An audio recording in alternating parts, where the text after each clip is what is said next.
Hey everyone, welcome back to another video. Today, I'm going to be going through my final 2020 presidential prediction.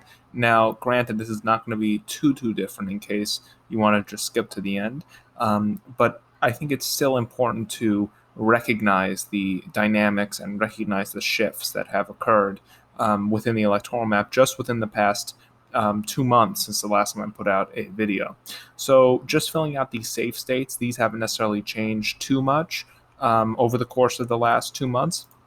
So I'm just going to fill them out. Not much to talk about here. The entire West Coast. Oregon at this point is going to be safe due to Biden's strength. He's plus 15, plus 16 in the polls here. There's no indication that Donald Trump is going to improve on his margins in any state, which would put this into the safe column for Joe Biden. Hawaii as well as New Mexico will be safe in this scenario. Not much to talk about. Illinois, Vermont, the entire East Coast will go for Joe Biden, as well as the state of New York, which will bump Biden up to 187. At the same time, now, Donald Trump is down in a lot of key states. He is down in the Rust Belt. He is down in the West and Arizona. He is down in Florida. He is tied in Georgia. He's slightly ahead in Texas. This map, for a Republican incumbent to be up by 1 or 2% in a state of Texas means that you are on track to lose. And just filling out Donald Trump's safe states, we look at some of these states: Alabama, Louisiana, Arkansas, Kentucky, West Virginia, Oklahoma. These are kind of, at this point, Donald Trump's safe states. You have the Nebraska's first district, as well as Nebraska at large, will go safe. But at this point, Donald Trump is underwater. He is not performing well in a number of these states, such as Kansas, such as Montana, such as even a Tennessee and a South Carolina are remotely competitive. And looking at the polls, we see Joe Biden only down by about 7 to 8% in South Carolina, which is the same margin that Biden is up in Michigan, which is a state that Donald Trump carried. So it's not necessarily impossible for Joe Biden to carry a state like South Carolina. It's very improbable, it's very unlikely, but at this point, it's not something that's impossible. So right now, Donald Trump is at 65 electoral votes that are safe in the bag, 65. And Joe Biden's at 187, which just shows you that Joe Biden is walking into this with a commanding electoral lead. Moving forward into the likely states for the Republicans, I would put Montana at this point will probably be a 10-point victory, 55 to 45 for Donald Trump. I do think that this will be a narrow victory for Steve Daines, the incumbent Republican senator, over Steve Bullock, who's not doing as well as he once did in terms of polling.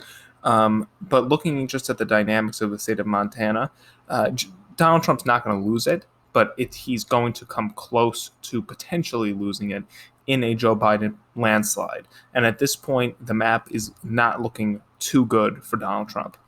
Moving into a state like Nebraska's 2nd district. Nebraska's 2nd district I'm going to be putting as a likely state. Now, before I just characterized this as safe, but new polling has come out over the past month that has put this within striking distance, around 10 to 12%, for the former Vice President Joe Biden. I don't think he's going to carry it in any scenario. I don't think it's even going to become lean in any scenario, but I do think that this will be a double digit on the lower end for Donald Trump, which just shows you in districts that he should be carrying by solid margin. Governor Romney, who lost, and John McCain, for that matter, who lost in landslides, still carried this district safe. They carried Nebraska at large safe. They carried Nebraska's 1st district safe as well. So to see a district that is so conservative become likely for Donald Trump just shows you how much of his support he has lost. Additionally, a state like Kansas at this point is likely. New polling came out today. Trump plus 9, Trump plus 10. His margins are barely hitting double digits in a state where he should be plus 25. This is a safe Republican state. This is a state that has voted for every Republican in the last 50 years. Even in landslides for Democrats, they're unable to carry Kansas because it's just too conservative. And we see that Joe Biden has been able to appeal to a lot more voters, a lot more white voters, and Donald Trump's supporters are not coming out in the same way that they came out in 2016. That is just an objective fact. And in terms of early vote in mail results, we see that the Democrats are obviously in the lead, which it was expected, but we see that the Republicans are massively underperforming because Donald Trump supporters are not coming out like they did in 2016. Moving forward, the state of Alaska will be likely. It was already a likely margin, 14 points in 2016. It'll probably narrow up to an 8 to 10 point victory. Not much to talk about. It's 3 electoral votes. It's not going to make a difference. Again, the likely states for Donald Trump, Joe Biden is not carrying in any landslide scenario. He's not carrying Mississippi, not carrying Tennessee, not carrying South Carolina, not carrying Missouri, not carrying Indiana. Joe Biden is not carrying any of those states, especially with the home state of the Vice President Mike Pence. He's not carrying any of these states, even if Missouri was mildly competitive when Joe Biden was on the Vice President ticket. These states are going to go for Donald Trump by double digits. It's just not going to be a plus 15% victory. It will probably be a 14% victory in Tennessee. At this point, I think that Joe Biden is probably going to slash the margin in half. Now, is it impossible to say that it goes safe? Tennessee will probably go towards more of the safe end, especially as naturally the election begins to tighten. Donald Trump will probably have a solid victory here, but at this point, I have to put it as likely. And in a state that went to Donald Trump by over 30%, it is a ruby red state, and we're talking about it as being likely for an incumbent Republican. An incumbent Republican, Tennessee is likely. Not even reaching the plus 15 threshold in a state that is one of the most conservative in the country just shows how much support Donald Trump has lost in a number of these states, in a number of suburbs, and cities are really going to make a difference in this election. And I'll talk about that later. Moving forward, that is all of the likely states. We see that Donald Trump is bumped up to 125, which is generally his starting amount before factoring in any toss-ups that he might win. He usually hits 125. Joe Biden hits 187. Moving into the likely states, Joe Biden will carry every state, as I've said many times before, even when the election was closer. Joe Biden will carry every state that Hillary Clinton carried that were considered toss-ups or not safe by likely margins. That includes Nevada. He'll probably win on the lower end, 6%, I'd say. A victory probably comparable to Barack Obama in 2012. Colorado as well is probably going to be more towards the double-digit victory. I wouldn't be surprised if Colorado was a 10-point victory for Joe Biden, just because of how liberal this state has become. Minnesota as well will be likely, probably on the higher end. Virginia as well will be likely, as well as initially I wasn't too comfortable putting New Hampshire as a likely state, but given the polls showing that Joe Biden's up double digits here, I'm comfortable putting it as a likely margin. As well as Maine's second district. Maine's first district will be safe for Joe Biden. And the first flip that I'm accounting for that will be considered likely for Joe Biden will be the state of Michigan. With Joe Biden's appeal, especially to white working class voters, we're not going to see the shy Trump voter come out in counties like Macomb County, in Ottawa County. He's not going to run up the same margins that he did. He won the state by 0.2% in a state that is ancestrally Democratic. Donald Trump is going to lose the state of Michigan. He has pulled out ad funds as well from the state of Michigan because he knows that he is on track to lose it. Mail-in votes have been very strong for the Democrats so far, and this state, along with the rest of the Rust Belt, even in the South as well, in 2018, we saw that a lot of these states, the gubernatorial races, the House races really were very strong for the Democrats. And Michigan is an ancestrally Democratic state, and I think it's the same scenario with a state like Indiana that went to Barack Obama by a very narrow victory in 2008, and then went to Mitt Romney by close to 10% in 2012. And I think that's exactly what's going to happen. This is probably going to be a 7 to 8% victory. Do I think that Donald Trump can appeal more to white working class voters than someone like Mitt Romney can? Yes, and I think anecdotally there is some evidence that he will do better in states that have a more white um, population, just like any Republican would.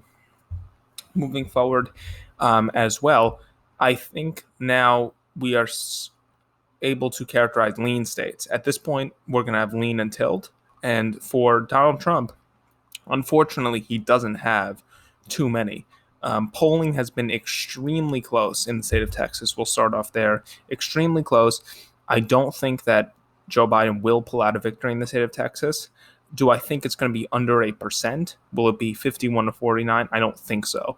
Will it be 53 to 47? Will it be a +3 Trump victory? I believe that that's probably going to happen. And as the state's dynamics continue to shift towards the Democrats, it will move into the toss-up column in 2024. So at this point, it's going to be a lean, not a strong lean, a reasonable lean for Donald Trump. I think there's no way that he loses the state of Texas, but he's not going to win it by the same margin. He's not going to come close to 9% in 2016. He's not going to come close to 15% like Mitt Romney received or John McCain. It's going to be a narrow victory because Donald Trump has lost a significant portion of his base and a significant portion of the electorate. Continuing on, I think that the state of Georgia will be a tilt margin for Donald Trump. He will carry it probably by less than 1%. We're seeing massive Democratic turnout in Atlanta and DeKalb County around the suburbs. African Americans are coming out for Joe Biden like they weren't for Hillary Clinton. And this state is really one of those states that is going to be incredibly close. In the past week, this state has flipped, 5 times going back from Donald Trump to Joe Biden and Joe Biden to Donald Trump. That's how close this state is in terms of its polling. I think it's an ancestral Republican state, and I think that Donald Trump will be able to hold on to them. And that's the same thing I kind of see with states like Iowa and Ohio. Iowa and Ohio vote together. Donald Trump almost won by double digits in Iowa, and he almost won by double digits in Ohio.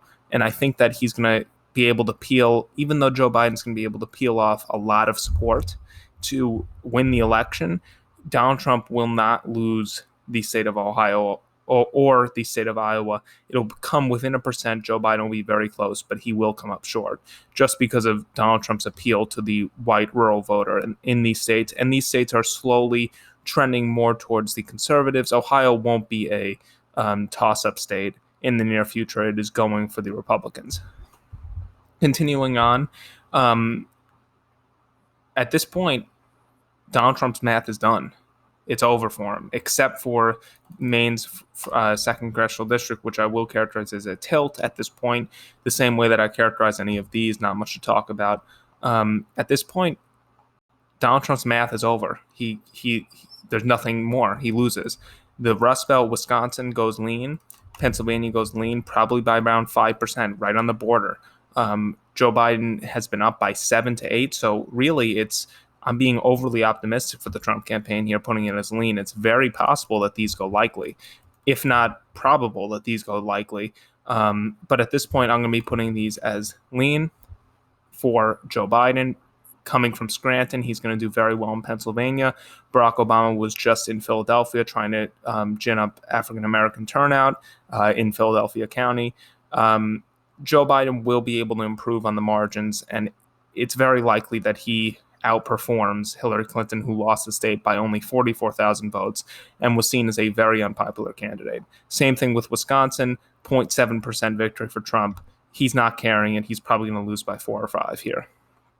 Continuing on, Nebraska's 2nd district. Nebraska's 2nd district, I think, will go at this point lean for Joe Biden. It's possible it goes likely. Polling has been very strong for Joe Biden here, in the same way that polling has been strong or somewhat reasonably strong for Donald Trump in a state like Texas. I think these have kind of followed similar margins. Biden's kind of +3 in this district, and Trump is +3 in Texas. Maybe not the best example, but still an example nonetheless that proves that Joe Biden is outperforming significantly where Hillary Clinton was. Arizona as well. I talked about Arizona a lot. Really a very close toss-up. It's a state that's ancestrally Republican, that's moving, and in the near future will be a safe state. Mark Kelly will win the Senate race here. There's every indication that he's going to win this race, and I think that at this point Arizona will go lean for Joe Biden, which at this point, just factoring in lean states, Joe Biden is at 290.